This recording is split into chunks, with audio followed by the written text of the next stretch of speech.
What's going on, everybody? It's Maliq Hicks here, the CLEanagers. Everyone, today we got a familiar face back in the studio, the one, the only, the bright figure, county executive of Cuyahoga County, Chris Ronayne. Chris, we're best friends at this point. This is our That's second right. rodeo, That's second right. interview. How do you feel to be back in the Great to studio? be back here. Thanks for having me, Malik. You had me at hello last Yeah. time I was here, and what all the students are doing and young professionals. I really appreciate what Black Girl Media does, and I appreciate what you do. And we came on a tour with Youth Opportunities Unlimited, and just really loved what you're doing. And I think the more you can teach your own generation about multimedia, all the better. So glad to join you today from the county, and coming from the cold. It's a cold January day, but a beautiful winter day. Yeah, absolutely. Now, Chris, for someone in your position, obviously in the political space, political field, the type of inquiry that's usually directed at you in this type of scene is, what's going on over here? Yeah. What are you going to do about that? What's going on over there? What are you going to do about that? Today, I kind of want to step back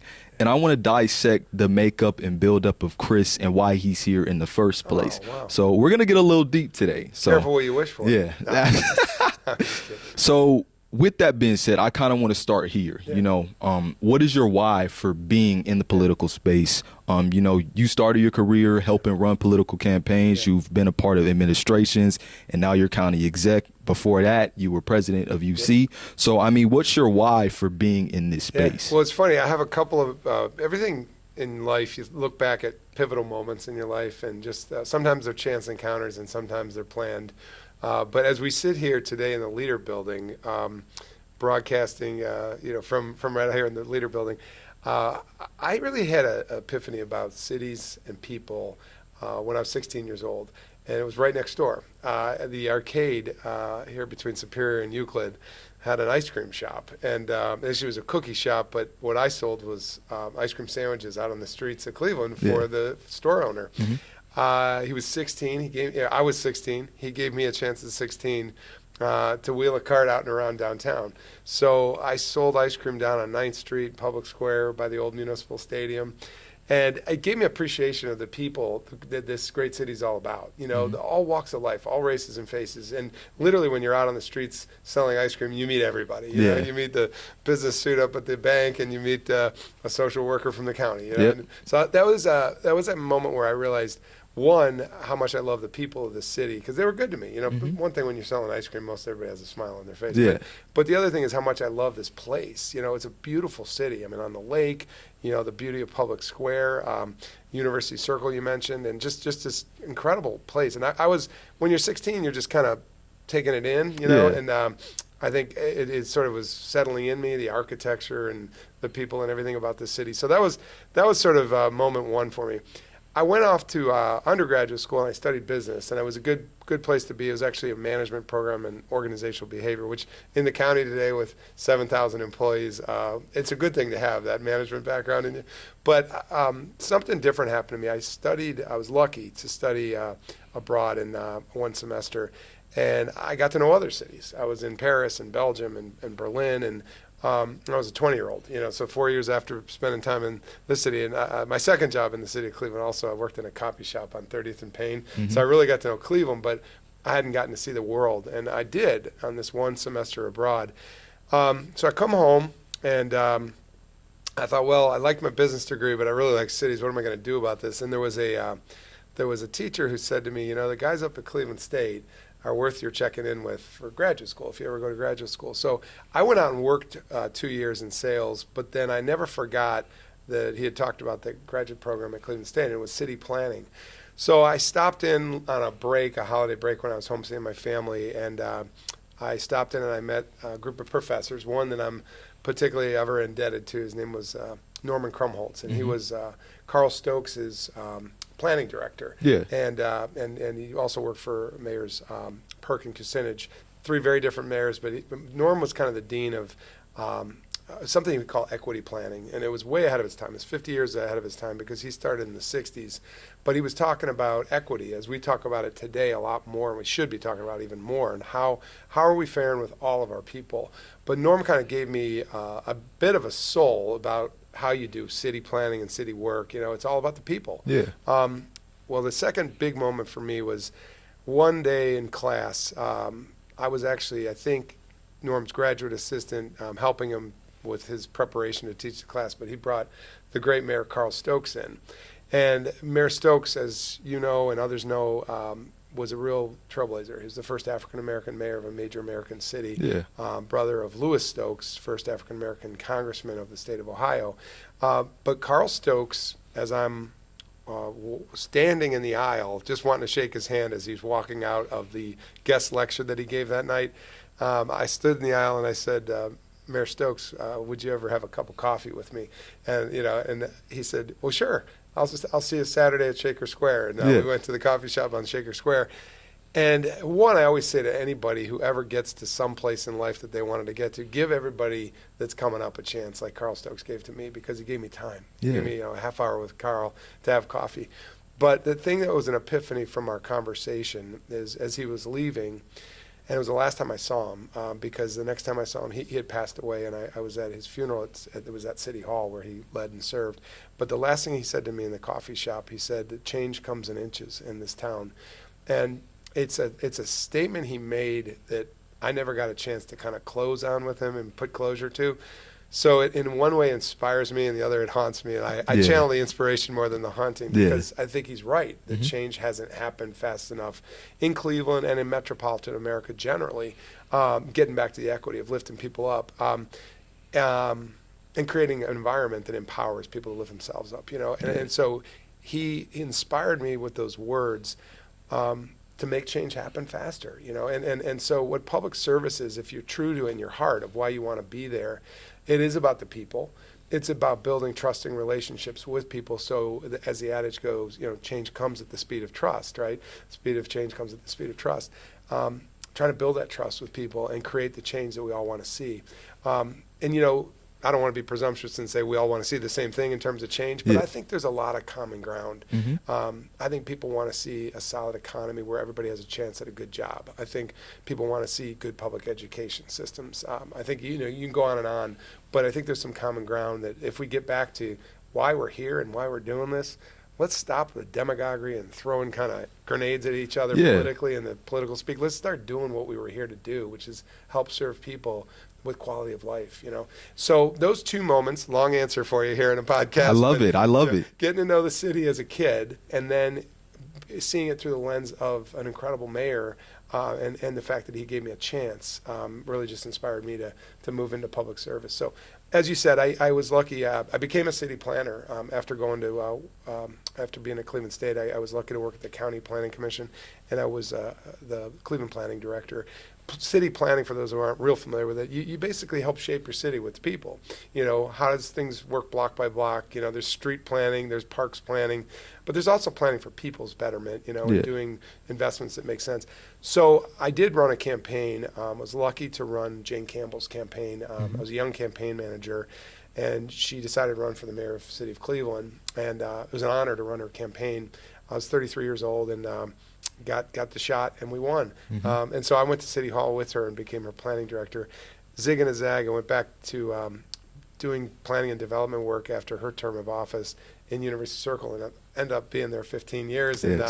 And finally I said, maybe we can scale what we do here in University Circle and do it across the county. So I decided to run for office, and but always channeling, my early experience with the boss who gave me a shot downtown, with Cleveland State that gave me a shot in life generally, and with Carl Stokes who gave me time, and Jane Campbell who gave me a chance to run her campaign and serve her. So. And see, guys, this is exactly what I wanted. It's what I knew I was getting from Chris. This is exactly what I love. And with that being said, like I said, today we're getting deep. I want to go a little bit deeper now. When you talk about not necessarily being in the political space, but becoming who you wanted yourself to become in the political space, what do you feel your biggest inner obstacle was in becoming the politician that you wanted to be? Well, I want to say to you, first of all, Maliq, the way you asked that question is really profound, because if you're going to serve, you need to think about the why. I think I've channeled I don't know if I've got President Obama's phrase right, but I think he was about the why. About the it's not about the who you are in the superficial sense, but it's about the why you do what you do. Which becomes who you are. But it's got to be about the why and the purpose. And you asked me about an inner obstacle. I think. Let me start with a positive and then get to something. In my job, we do a lot, and I'm lucky to have a team because it starts with a great team. Yes. You build a great team, great things happen. At the county, we work on everything from health and human services, and to put that in like the most direct sense, we work with kids who need homes. We work with seniors who are priced out of homes. We work with persons who are fighting a number of challenges, mental health, addiction, and other things, persons who've been through the justice system and need a more just future. Yeah. And there's a whole lot we do. Principally, the dollars at the county are spent on human beings and health and human services, on justice affairs. And I always say I don't want to just build a jail. I want to build a better justice system. Yes. And then roads and bridges and infrastructure. That's kind of what we work on. We support communities and their schools, but we're not directly in the school business. So we're pretty much about health, human services, justice affairs, and infrastructure. So to get to your question, one of the things I've been lucky to learn through years of experience doing this is you have to compartmentalize. Yes. Because if you don't, you won't get past the last thing you were doing. And it might be so complex. It takes weeks, months, sometimes years to really solve and figure out. But you have to kind of compartmentalize. Now, I'm going to say this. It's both a strength and a curse, because to your point about inner challenge, I think the biggest challenge is kind of when people say to you something like prioritize, or somebody says to you, you got well, let's just stay with priorities for a minute. That is true. You have to create priorities if you're going to get anything done. Yes. The problem is in the work we do, and is there are just enormous amount of things you have to attend to.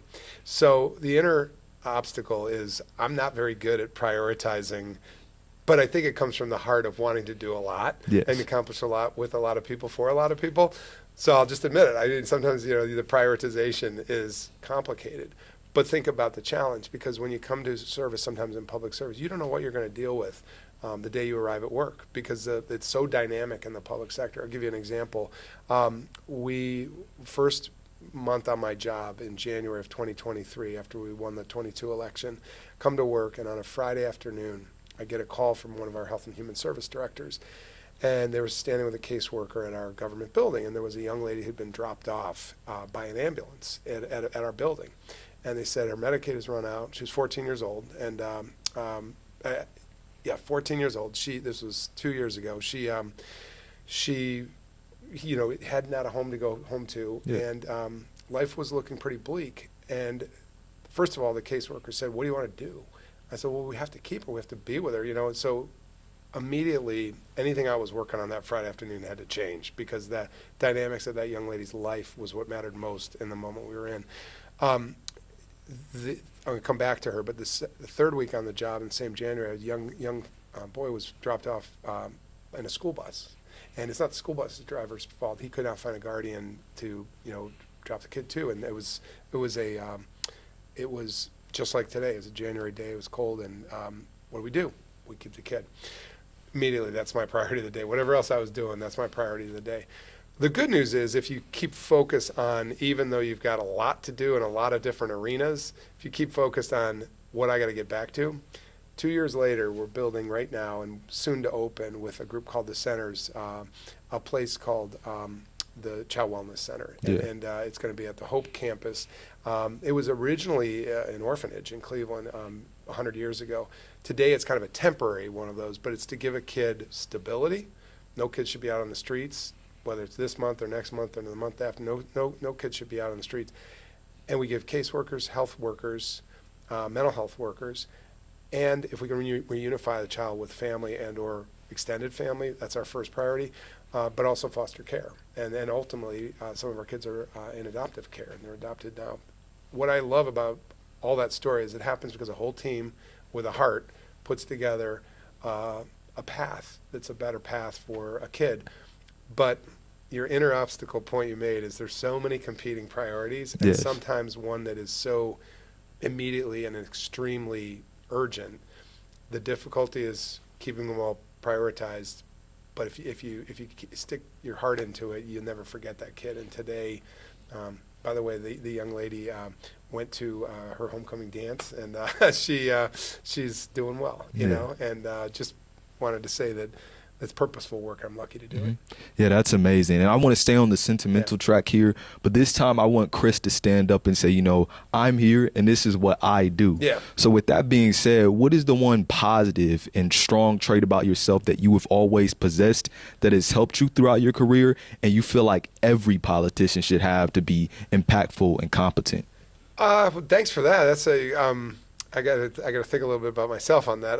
You know, one blessing I've been a coach, and in being a coach, I did get a chance on the campaign trail to talk to Governor Walz, who was running with candidate and vice president. Oh, that's amazing. I love Walz. Yeah, and I do too. And I kind of bonded with him a little on coaching, you know. And we, what do you like about him?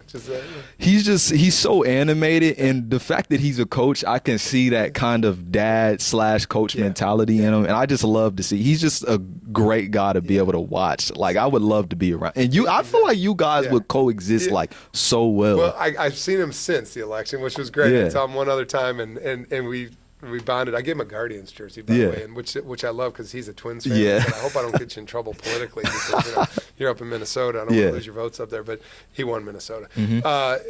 But bring it back to that, and I'm glad you see the same thing in him as I do.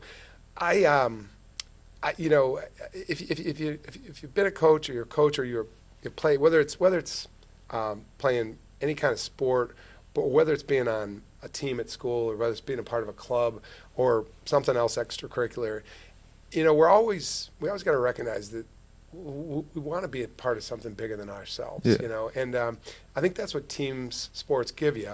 It's always going to be bigger than yourself, you know, and I've said that every stop I've made in life, like the institution's bigger than the self. You know, the Browns are bigger than the owners, right? You know, what I love about Donovan Mitchell at the Cavs is he's selfless. And he realizes that they're going to be more productive if it's not all about him. You know, I mean, and it's proven out right now. You know, absolutely, yes. But back to your question, I was lucky to be a coach, and you carry coach traits throughout life, and I'm not saying I'm masterful at it, but we won a few games, and I've had a couple championships.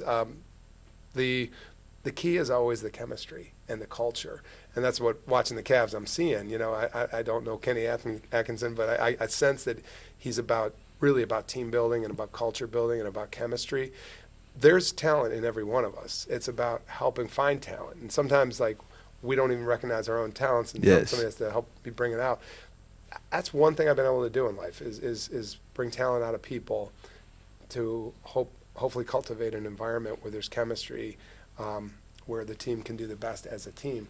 So if you work that over to county government, I feel that that's something I bring to it. You know, that I bring a bit of team building, and that if you bring that and you say, look, I want to empower you to do the job you do because you do what you do better than I can do. Yes. You know, you do this job better than I can do. You know, I mean, there's so we're all a team, and in public service, that's what's going to make communities better. I think, you know, is if we're working together and tapping into each other's talents and making the chemistry to create that synergy that we talk about. Yeah, I love the sentimental answers you're giving here today.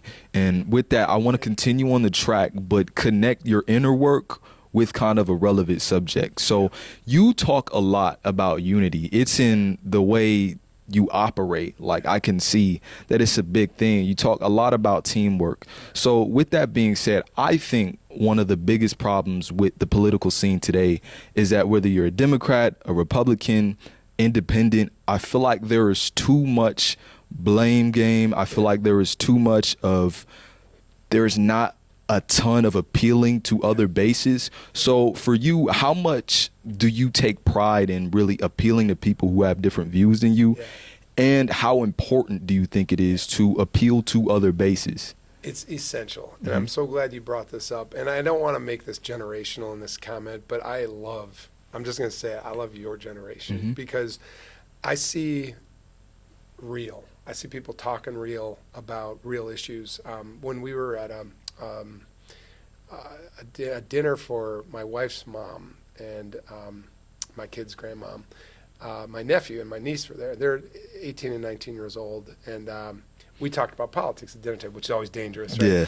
But what they said is like there's a sense of exasperation because nobody's actually talking to one another. They're talking at each other. They're flying over each other. You know, they're dropping, ideologue bombs on one another. Yes. It's kind of like, nobody's just kind of meeting where they're at. And so the reason I put it in a generational context is I do sense that the up and coming generation, your generation, feels it, sees it, knows we got to do better. I mean, and I'm stuck sometimes in a generation where everybody's, let's just see if we can win this one, and it's we win when we collectively win, not I win and you win. I mean, it's when we win together. So I'm hopeful. I'm hopeful in the upcoming generation, but we can't put it all on your shoulders either. We got to get to it now together. Let me give you another anecdote. I mean, I was lucky this past winter to go to a holiday party at the White House. That's where I saw Governor Walz again, and we had a real moment at the Christmas tree. He said, "I'm really sorry we lost," and I'll just say it: I'm not at work today. I was too, but what I liked,